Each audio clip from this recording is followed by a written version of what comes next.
Hello students, we'll be discussing the topic of accident today. So accident is a general exception and the relevant provision for this topic is that of section 80. So when we talk about this term accident, most of you feel you already know about it because it is pretty much commonsensical, right? So any layman also can answer a question related to accident, thinking that that person knows everything to do with accident. And yes, by common logic also, if someone has committed a wrongful act by accident, then the same act cannot be punished in the same manner as if a person would have done that act intentionally. So accident is a general exception, meaning that any defendant who is able to prove the ingredients of section 80 will get a defense of accident and will not be held guilty for the wrongful act. Okay, so section 80, what does it say? Or what exactly do we mean by accident? An accident which is an occurrence out of the ordinary course of things under certain circumstances affords complete protection in a criminal case. Okay, so what is it in common parlance? It is an occurrence out of the ordinary course of things under certain circumstances. So whatever is the ordinary course of things, that has not happened. Okay, rather it is an occurrence out of the ordinary. It's not an ordinary course of events, rather it's an extraordinary or out of the ordinary course of events, and these course of events should have taken place under certain circumstances. So what are these circumstances and what is this out of ordinary course of things? That is what we'll try and understand in detail under this provision. So an accident will be admitted as a defense if the conditions laid down in section 80 are satisfied. So these conditions are nothing but specific requirements, okay, specific requirements in the form of circumstances, in the form of how it was out of the ordinary course of things. So those conditions need to be fulfilled, those requirements or those ingredients need to be fulfilled. Only then can accident be admitted as a defense in a case. All right. So let's see what does section 80 provide. The exact words are, nothing is an offense.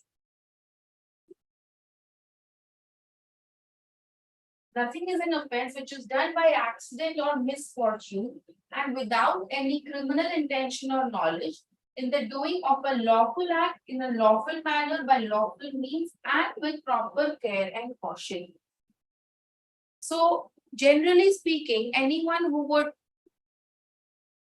be asked to define the term accident would take a very unidimensional approach, okay, or a very simplistic and a straightforward approach to defining accident. But because here under the Indian Penal Code, accident can lead to or save you from legal consequences. Okay, that is why it is very important to define this term accident, taking into consideration all that which can possibly affect the outcome of that particular case. Okay, so what are those things which can affect the outcome? Of course, the mens rea part of it. Okay, so if the person has done it without any criminal intention or knowledge. So when we had discussed the topic of mens rea in the very first chapter, we had said that there are various degrees of mens rea. Intention is the highest degree of mens rea, and then we have knowledge, which is a lesser degree of mens rea than intention. Nevertheless, both of them denote a type of mens rea, a type of guilty mind that the accused had while committing the wrongful act. So accident should have been done how? Without any criminal intention or knowledge. Okay, so this is your very first requirement. And then the act Okay, this has taken care of the mens rea. What is the other thing that we need to ascertain? We need to ascertain the actus reus as well. So for defining the actus reus, what are the exact keywords that have been used in section 80? In the doing of a lawful act in a lawful manner by lawful means. So there are three L's. Okay, three L's. This is lawful act, this is lawful manner, and this is lawful means. So the three lawful act, lawful manner, lawful means need to be necessarily included in your answers as well.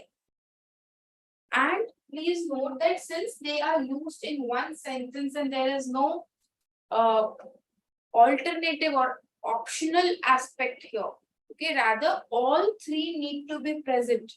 That means each of these circumstances becomes an important condition. It has to be done in a lawful manner, it has to be done using lawful means, and it must be a lawful act. So if it is not any of one of these, then you will not get the defense of accident.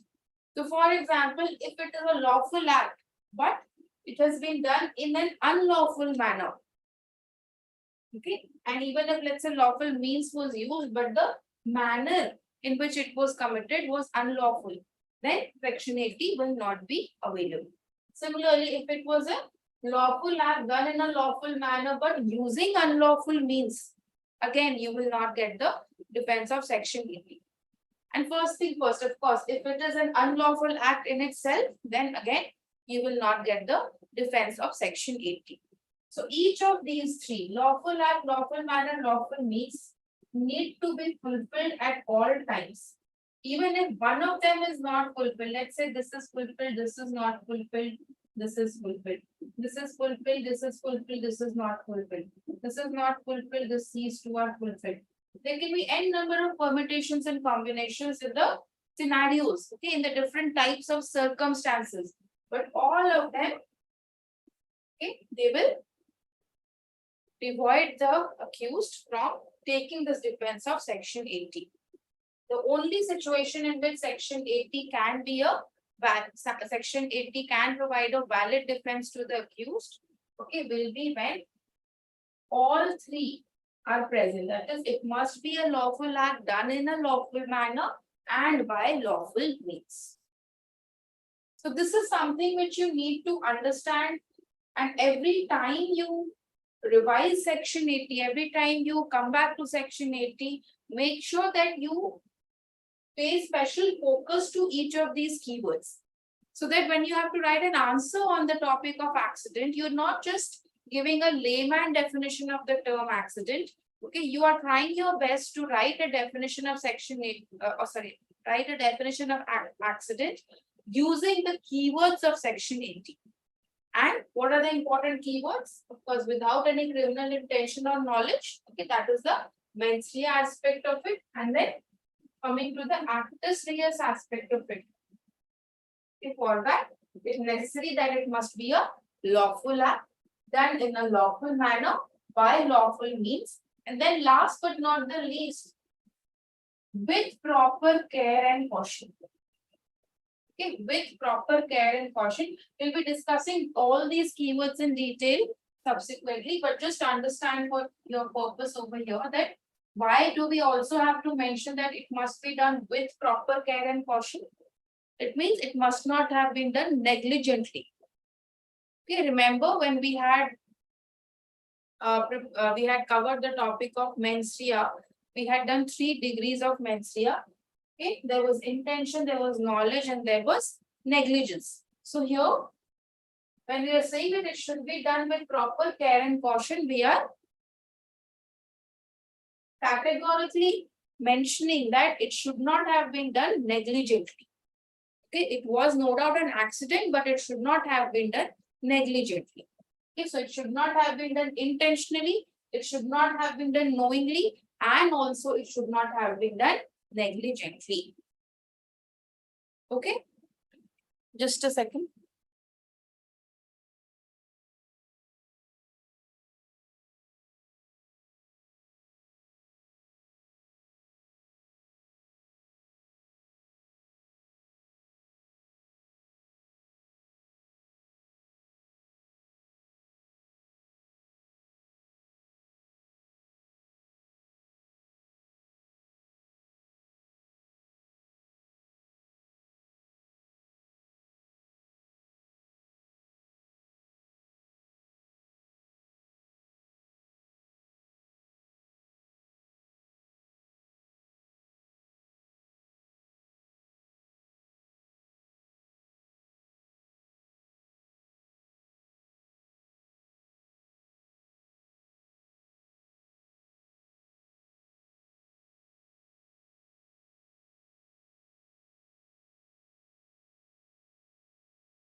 All right. So when it comes to writing your answers in the mains examination, you can also make use of such kind of charts of comparison. You can just make three different columns. You can tick them. You can, use this kind of a representation to make your answer a little more unique.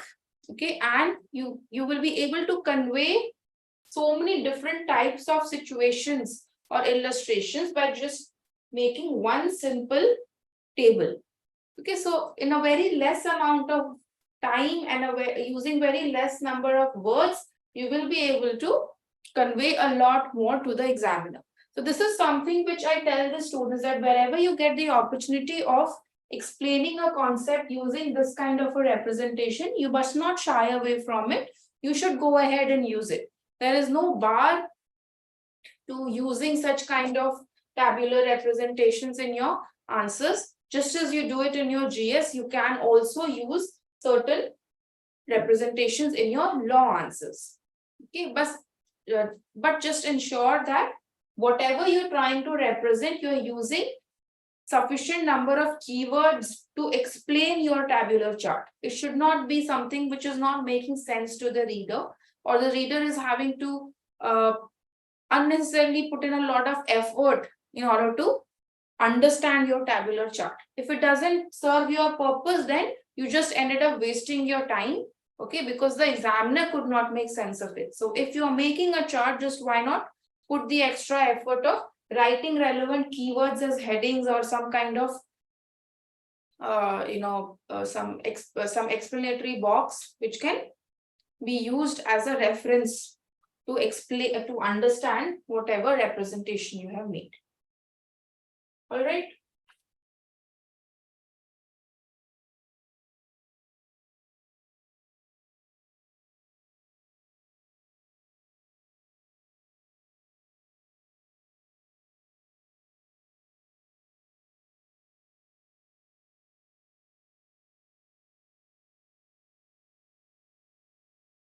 All right. So I always tell students that when it comes to the definition of a particular offense, you can try and remember the definition, and from that you will be able to extract the ingredients, or the other way around. If you want, you can remember the ingredients, and from that you'll be able to make the definition. They are one and the same thing. It's just that one is written in a paragraph or a complete sentence format, and then the other one is written in a pointer format. So just don't take the additional burden of remembering a definition separately or ingredient separately. It's the same thing. Okay, this is the same set of keywords which are being used and which are being divided into multiple pointers when it comes to listing out the essential ingredients of that offense. Okay, so just as we had identified the keywords from the definition, here again you can see that the very first ingredient is that it must be an accident or misfortune, right? And that it was not accompanied by such and such criminal intention and knowledge. So here, this is your mens rea. We're talking about mens rea. And then thirdly, the actus reus.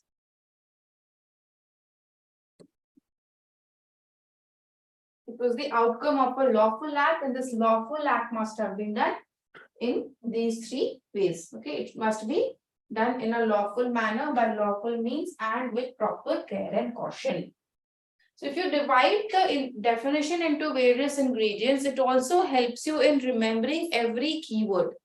Okay, so it might just happen that if you try and remember an extremely lengthy definition, then you might not be able to recall all the relevant keywords, and you just write let's say an incomplete definition. So that won't serve the purpose, and that is why we need to make such kind of differentiated pointers for every offense.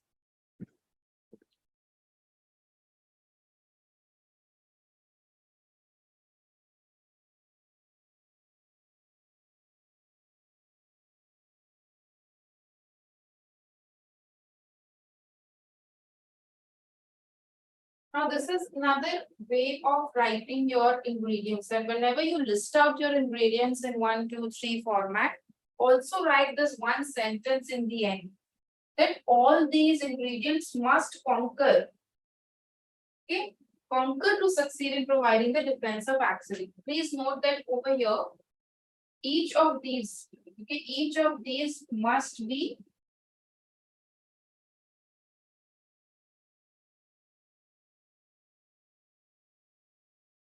each of these ingredients needs to be accompanied by the other ingredients.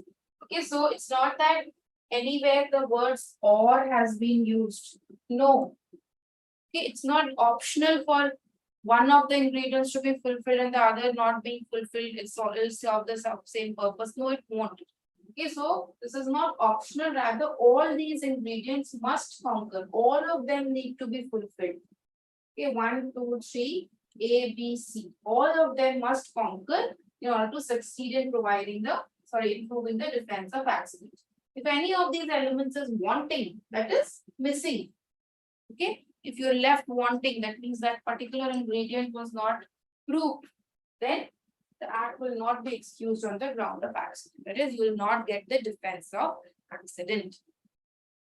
Coming to this first ingredient, that it was an act of accident or misfortune. The injury is caused accidentally if it is caused neither willfully nor negligently. Okay, so many a time students read the provision from the Bare Act. After reading it, they are able to understand that what exactly is the requirement, but that in itself is not enough. Okay, at max, you will be able to make headings from the keywords of the offense, but when it comes to writing a long answer on it, you need to be ready with certain extra terminologies, okay, or certain extra dimensions related to every ingredient, so that you will be able to expand on those and then make the main body of your answer. So here when we're talking about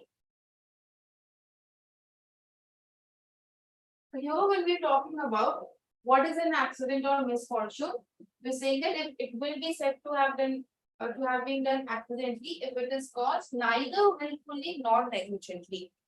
So an accident is not the same as an occurrence, but something that happens out of the normal or ordinary course of things. See, an effect is said to be accidental when the act is not done with the intention of causing it. The idea of something unexpected is involved in the word accident. So there are 3 different ways in which the word accident has been explained here. You're not required to, of course, write all these 3, okay, in your answers. Still, you would do well if you can at least include these kind of keywords in your short notes, so that when you're writing your answer, whatever explanation you give under this first ingredient of accident, that explanation somewhere or the other features these keywords. And every time you write this keyword in your explanation, make sure that you underline it so that your examiner is also able to see that you have put in the effort of remembering specific terminologies related to the topic. Okay, so you prepare this ingredient of accident or misfortune not by writing complete sentences under it in your short notes, rather whatever has been mentioned over here in bold. Okay, neither willfully nor negligently, out of the normal or ordinary course of things, not done, okay, can be expanded upon if you just remember the keywords. Okay, these keywords. So please note down these keywords in your short notes. Now you can also include an illustration if time and space permits. For example, over here, what have we said? If A, for instance, is at work with a hatchet, the head flies off and kills a man. Here, if there was no want of proper care and caution on the part of A, this act is excusable and not an offense. This is an illustration which is also given in the penal code. So from the IPC's provisions, okay, under the provision itself, there will be certain illustrations that have been provided. Those illustrations have the same value, okay, in terms of whatever marks you think you will get from case laws in your answer, the same kind of marks can also be gotten by writing exact illustrations from the Bare Act. Okay, so this is one such instance where you can use an illustration from the Bare Act to explain this first ingredient. Okay, so this is your first ingredient of what is an accident or misfortune. Thereafter, let's move on to the second ingredient, that is, it was an out. But it was not accompanied by any criminal intention. When the act of the accused is itself criminal in nature, protection under Section 80 is not available. Okay. Accused, let's say, picked up the gun, unlocked it, loaded it with cartridges, and shot the gun from a close range of 4 to 5 feet, aiming at the chest of the deceased. Section 80 was held to be not applicable because all these things that he did, okay, just read the facts. He picked up the gun, he unlocked it, he loaded it with cartridges, and shot the gun from a close range. All of this seems to be done with an intention that the deceased, okay, the deceased should be killed, right? So this criminal intention, the act was not accompanied by any criminal intention. This particular ingredient could not get fulfilled in such an instance. Okay, rather, all these actions of the accused instead go on to show that yes, he did that act accompanied by a criminal intention. And that is why Section 80 as a defense will not be available to the accused because the second ingredient is not fulfilled. Okay. Then we come to the third ingredient. It was the outcome of a lawful act. Let's say if in lawful games someone is injured, this will be an accident. Lawful games played under legal rules resulting in the death of a person will be covered under this section. So when you're playing lawful games, please understand that whenever you're giving an example, you need to be sure that the example is also using exact terminologies which will further your point. It should not, on the contrary, disprove your point. Okay, so it must be what type of a game? A lawful game. Okay, this lawful game must be played under legal rules. So if you're saying that it is a lawful game, that means it's allowed under law to be played. And there have been certain rules that have been laid down. And if those rules are followed, then it says that the lawful game was being played under legal rules. Now, despite the games being played under legal rules, if it results in the death of a person, then Section 80 as a defense will be available to the accused. Okay, why? Because it was a lawful act. Okay, and it was being done by following the legal rules, right? So it was being done in a lawful manner using lawful means. And of course, the rules will, depending upon whatever game it is, okay, the game would include relevant rules which would ensure that the acts are committed in a lawful manner using lawful means and with proper care and caution, right? So if someone is saying that yes, the games were being played under legal rules, means automatically that the lawful manner, lawful means and proper care and caution, these aspects will also be taken care of.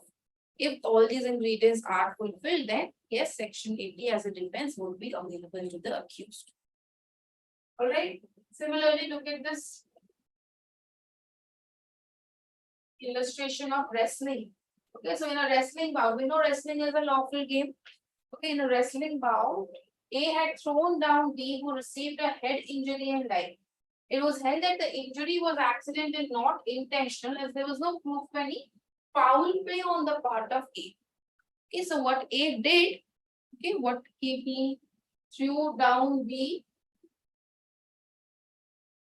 the manner in which he threw down B, the means he used to throw down B, okay, all of them were under the rules of the game. The rules of the game. Which game? Wrestling. So if he was playing under the rules, okay, then his act will not be a criminal act. Rather, it will be said that he had done that act without any criminal intention. And since there was no proof of any foul play, then we can say that yes, he was doing it in a lawful manner, using lawful means, and with proper care and caution. Right? So it's still if one of the players gets hurt, gets injured, or even dies, then at least the accident defense will be available to the accused. Look at this other example. A and B went for hunting in a forest and agreed to take up different positions and lie in wait for game. After a few minutes, A, hearing a rustle and believing it to be a porcupine, fired at it. The shot reached B, who died instantly. It was held that A was protected by Section 80 as the affair was a pure accident. So whatever illustration, whatever example you come across in your reading material under Section 80, please try and apply all the keywords of the ingredients to those set of facts. Okay, so was it a lawful act? Okay, going for hunting in a forest? Yes, it was a lawful act. Okay, we're talking about pre-independence times in the colonial era. Okay, so yes, hunting at that time was a lawful act. Okay. They went for hunting, they took up different positions and decided to wait. Okay, wait for their game. But in doing all this, okay, they had not done any kind of an unlawful act. They were not using any unlawful means or simply waiting for the game in different positions was not something which was being done in an unlawful manner. Rather, all of this was lawful. Now, because he thought that the rustle behind the leaves was an animal, okay, not bee. He did not know that it was bee. He thought that it's an animal and therefore he fired at it. Okay, he thought that it's a porcupine and that's why he fired at it. So this was held to be a pure accident because it was not intentional. Okay, he didn't have the knowledge that it is bee, it is not a porcupine, rather it is bee. Okay, what they were doing was a lawful act. Okay, they had gone hunting, it was a lawful act. The manner in which they were waiting for the animal and they had decided to shoot or hunt the animal when the animal would appear. So they were basically following all the rules of the game as well. Okay, so all the ingredients of this particular third part of Section 80 were getting fulfilled, and that is why this defense of accident under Section 80 was available. Now, participating in an unlawful game is illegal. And if anything goes wrong in such an unlawful game, then the defense of accident will not be accepted. Okay, so whenever you have to explain this third ingredient of lawful act in lawful manner, lawful means with proper care and caution, the example of a lawful game versus an unlawful game is a very good way to illustrate your point. Okay, so for example, look at this. You're talking about an unlawful game. Exercising with naked swords will afford no protection under Section 80. Why? Because this act of exercising with naked swords is in itself an unlawful act. Okay.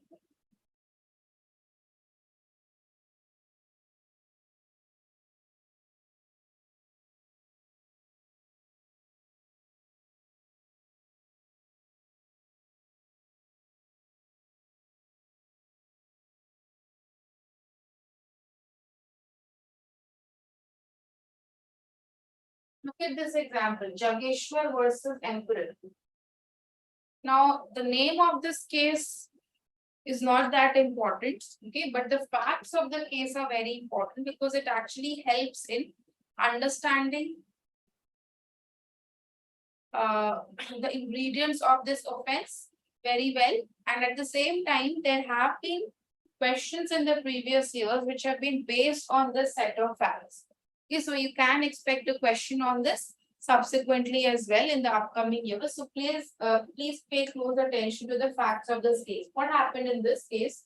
in Jageshwar versus Emperor, A and B were fighting, and a lady carrying an infant in her arms tried to intervene. Okay, so A and B, two people, they were fighting. Then there was this third person, that was who was a lady. And what was the lady doing? The lady was carrying an infant in her arms, and she tried to intervene. She tried to maybe stop A and B from fighting. Whatever she was trying to do, she tried to intervene between A and B. Now A aimed a blow at the woman. Okay, this woman is nothing, is no one but the lady itself. Okay, so A aimed a blow at the woman, but it fell on the infant who died. Okay, so it was held that A was not protected under Section 80 as he was doing unlawful act when the child was killed accidentally. So no doubt the child can be said to have been killed accidentally. Okay, in layman terms, if you see that yes, it was an accident that the blow landed on the infant child and the infant child died. But was the act that was being committed by the accused, was it a lawful act? Okay, so that is a question that needs to be answered. Here, when A aimed a blow at the woman, this was not a lawful act. Okay, so if it was not a lawful act in the first place, it doesn't matter if the end result was a result of accident. Rather, all the ingredients need to be fulfilled. So at every stage, that aspect of lawfulness that needs to be fulfilled. Okay, here, since he aimed the blow at the woman, if the woman would have been hit, okay, then again it would have been an unlawful act in itself. So whatever he was aiming to do to the woman, okay, instead of the woman being hit, the infant child got hit. The act remained the same. Okay, the act on part of A remained an unlawful act. And that is why, in this case, the accused would not get the protection of Section 80 as a defense. Okay.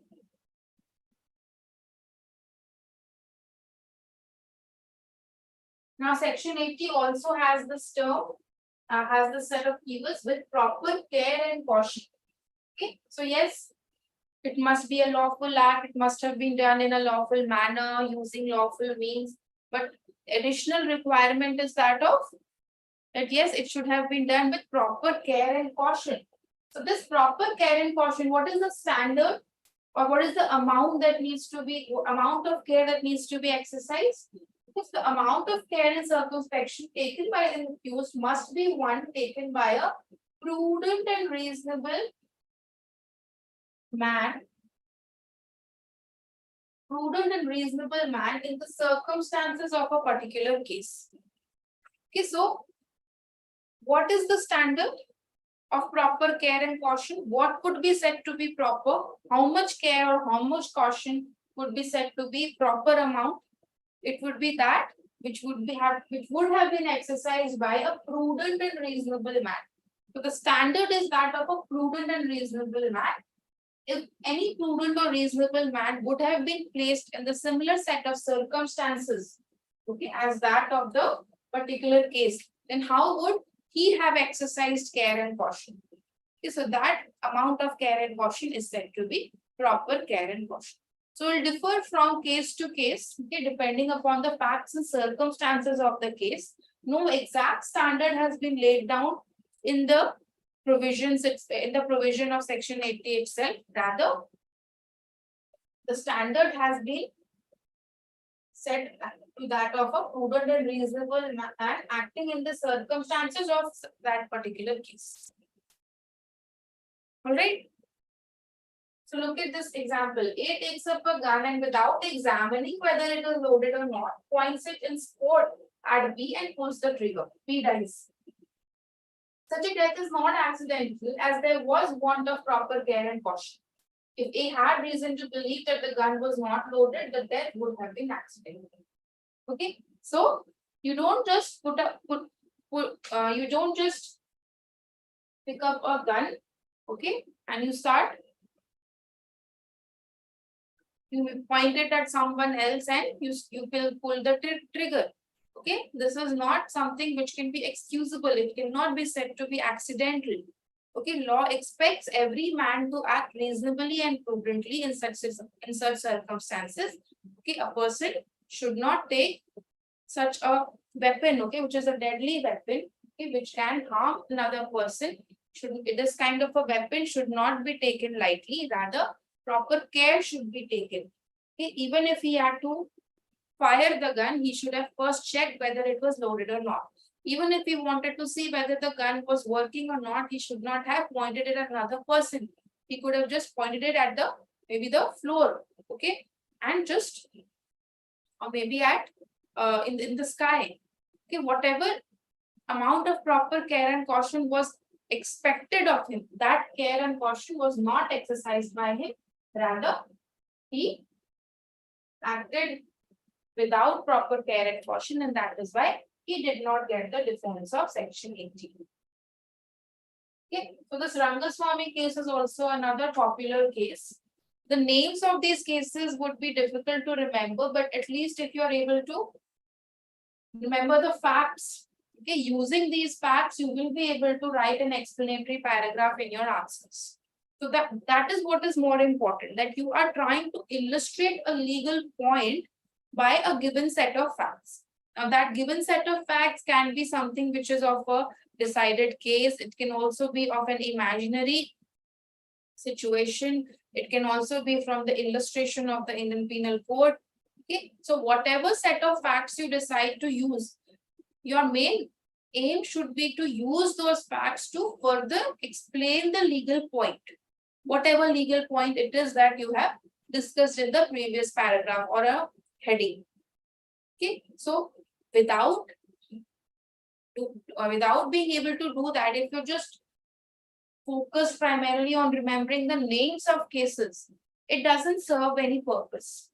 Okay, so you need to first understand what is the role of writing cases or writing illustrations in an answer, and then accordingly you will be able to ease the burden of remembering names of cases and focus more on how to use the facts of a given situation to explain the legal point. So in this kind of a situation, let's say even if it's the Rangaswamy case or the Emperor versus Raghunath case, so whichever case you decide to use to explain in your answer on accident, make sure that you practice writing that illustration. You practice writing it, that how will you be able to explain your point without using too many words. You cannot afford to write a lengthy paragraph on every case. Okay, you need to be able to convey the main point by using as less number of words as possible. All right, so the better you are able to do it, the better you get at it, the better it will be for you for time management and also for space management, etc. Okay, there's so much else that needs to be covered in an answer. You cannot afford to write the cases in a lot of detail. Okay, your illustrations and cases need to be written in a concise manner. In conclusion, to submitted in an accident does not mean mere chance, but an unexpected or unintentional act. Okay, so legally speaking, an accident is different. Okay, and what a layman would term as accident, what a layman would understand, okay, from this term accident would be different. Okay, a layman might consider it to be mere chance, but legally speaking, from IPC point of view, from Section 80 point of view, you know that there are specific requirements, specific conditions that need to be fulfilled. Those need to be proved before the court of law. Only then will such a defense be available to the accused. All right.